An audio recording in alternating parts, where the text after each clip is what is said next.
In your capacity as UNESCO Chair, what are the most pressing legal and policy challenges facing countries in transitioning to low carbon and climate resilient economy?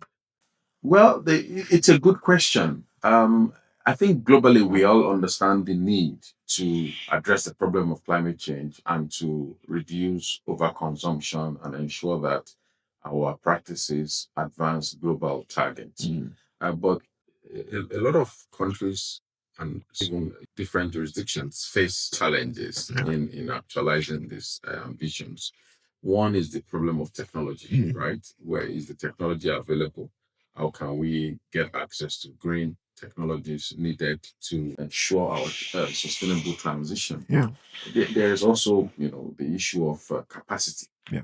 How can we train the workforce to imbibe these new global best practices on circular economy, clean technology, renewable energy? So the capacity gap is still huge. With a lot of people saying we are ready to do this, to ensure we achieve sustainability, but we just don't have the resources to do it. So, of course, and there's the issue of also promoting international cooperation. No country can achieve these targets alone. Mm. So, international cooperation in the sense of bringing people together to discuss, to align their actions towards a common purpose will be key. And these challenges that I've mentioned are opportunities as well. And that's where the UNESCO Chair on Environmental Law and Sustainable Development comes in. Our role is to provide solutions to these problems. And we view sustainable development, especially from the legal and policy dimension. What are the innovative laws and policies that can foster international cooperation? So in this regard, we organize conferences, workshops that aim to bring people together to forge common solutions. How can we enhance capacity? How can people gain more knowledge? We have courses, training programs that we organize periodically to provide this knowledge on clean technology, renewable energy, environmental protection. So I think the UNESCO chair has been established at the right time, a time whereby the world is trying to ramp up action towards 2030. And so we are here, we stand ready to support stakeholders in all sectors to achieve these objectives. What role do you think universities and research institutions in Qatar can play in shaping international environmental governance and climate diplomacy? Research institutions such as the Ahmad bin Khalifa University and the UNESCO Chair on Environmental and Sustainable Development at HBKU have very crucial roles to play. The world is increasingly digitalized. We have new technologies that people are grappling with their legal implications. The world is facing complex challenges, whether we're talking about the problem of climate change, loss of biodiversity, even the issue of using renewable energy to supplement current energy and to meet global energy needs. These are issues that will require research and training and workshops. Institutions of knowledge will have key roles to play in fostering capacity, in providing that cutting edge research that will unlock solutions, as well as in localizing global solutions as well. It's one thing for international law to say this is what we should do, but how do we apply those international standards in local context? And this is exactly the role that our chair was established to play to bring local solutions to global problems. How do you think hydrocarbon producing countries like Qatar can balance economic growth with environmental responsibility? It's a target for the whole world to balance economic development with social and environmental development.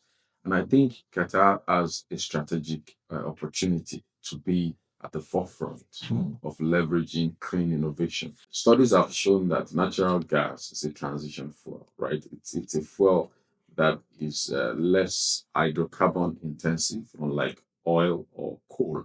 So natural gas will be crucial going forward. We need natural gas to power new solutions like hydrogen. We need natural gas to power, technologies as well. So I think Qatar, being one of the richest in natural gas and one of the largest exporters of natural gas, is at a crucial position to be at the forefront of meeting global needs when it comes to natural gas as a transition fuel. And so our work at the chair is to then provide innovative solutions on how we can then ensure that the production, the distribution, and use of natural gas is done in a sustainable manner using latest technologies that minimize pollution and increase efficiency. So that is the target. And I also hope that other countries can learn from Qatar's success story in this regard, how it has been able to place itself as a hub for this transition fuel, as well as a hub for cleaner production methods. So we do hope that this is an approach that other countries should try and emulate and adopt, which is cleaning up production practices, ensuring that our sectors are, efficient and aligned with global best practices. What opportunities do you see for Qatar to emerge as a regional leader in environmental law, climate governance, and sustainable development research? I think Qatar is already playing a lead role in issues of fostering international cooperation. Qatar's leadership as a hub for mediation, for example, environmental mediation, using mediation to solve problems in a cooperative manner, is one approach that has already placed Qatar as a global hub, not just a regional hub, because now we see how effective mediation can be in solving mining disputes, in solving environmental disputes. That's one key role. I also think over the last years, Qatar has ramped up environmental legislation. We've seen new laws on environment, on climate change being released. We've seen new strategies. We've seen water efficiency programs like the Tashid. We've seen the Sustainability Week that is organized here. We've seen, a rise in promoting research focused on environmental issues. For example, at HBKU, we have a master's program which students can focus on environmental law as a specialization. So I think that leadership is being at the forefront of promoting a knowledge-based economy that empowers people with the skills to make environmentally conscious choices. And I also hope that some of the efforts, for example, in terms of international cooperation, uh, we started a conference here in Qatar in 2018 on environmental issues, and it's been going on every year. And not only have we been successful as the chair to organize this conference, it is now a conference that we hold in different parts of the region. So we moved from Qatar to Morocco, from Morocco to Jordan, to UAE, and the like. So we're exporting knowledge. We're exporting best practices. So not just in Qatar, but across the region. And I do hope this can continue.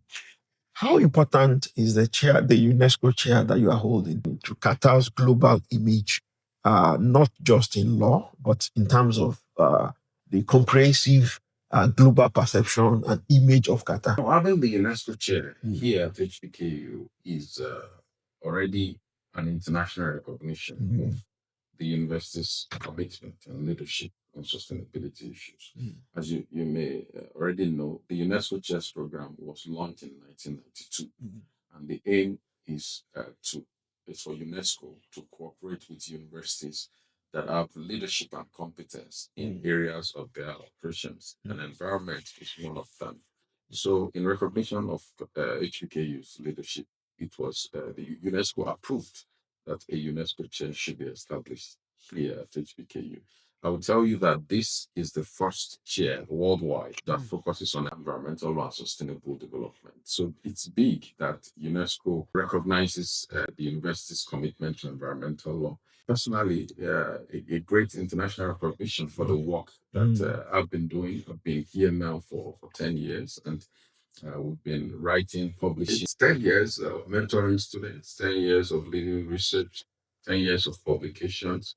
And it's very good to see that all those efforts have been recognized in Qatar and globally with the chair. And we do hope that we will continue to do what we've been doing, which is to support the next generation to be at the forefront of leadership in environmental law. What lessons can be drawn from recent international climate negotiations for national policymakers in the Middle East and Africa. Recent negotiations have shown that for countries in the Middle East and in Africa, we don't just want an energy transition, we want a just energy transition. Yeah. And a just energy transition is a transition that does not solve one problem by creating more problems, right? It's one thing to transition, but it's one thing to leave people without jobs, to leave people without subsistence, to leave people in poverty, or to leave people without energy access. That is not the sort of transition that our societies need. So you see that a lot of countries in the region have increasingly emphasized the need for a just energy transition. And law has a crucial role to play to define the contours of a just energy transition. How can countries get there? How can we ensure that while developing this global ambition for transition, we do it in an orderly manner that will be sustainable in the long run. So, and that's one area that I've been encouraging my students to research into, written a lot of books and articles on the just energy transition. And I think we see that increasingly in international discussions and debates, this concept is coming up. In the next COP, it will be a discussion that will come up as well. How can we promote climate diplomacy in a way that is just, orderly, and inclusive? One of the challenges this part of the world faces is the fact that Europe and other parts of the world, the majority of the global north, are clamoring for clean energy. So how do you think the best possible way to maintain the balance between those who want a paradigm shift to clean energy and to those who are saying, no, at the moment we can't still, because the bulk of our revenue and economy depends on this? It's a good question. And I always like to, when I have meetings with stakeholders, whether governments or environmental educators or other stakeholders, I always try to say that the world faces a climate emergency, no doubt. Climate change is a problem. Studies have shown that climate change could impact our societies. But climate change is not the only emergency. We also have the energy poverty emergency. This is 2026. There are still some countries that do not have access to clean energy. There are some homes that do not have reliable access to reliable electricity, whereby, and there are some countries that, they still struggle to generate electricity. We've seen in studies countries whereby they adopt a clean transition policy without taking into consideration these problems. Then you see people doing even worse things, maybe shifting to more pollution intensive fuels because they want to be able to cook. They want to be able to power their homes. So this exactly is the reason why we are saying we need a just and orderly transition that will not, solve the problem of climate change by creating multiple other problems. Understanding that there are multiple emergencies at play here, and ensuring that penal law emphasizes the need for a common but differentiated responsibility, which is we all have a common problem, but we have different responsibilities in achieving solutions to that problem. So I think it would be hypocritical for countries with 100% electrification to then say everybody must do what they're doing.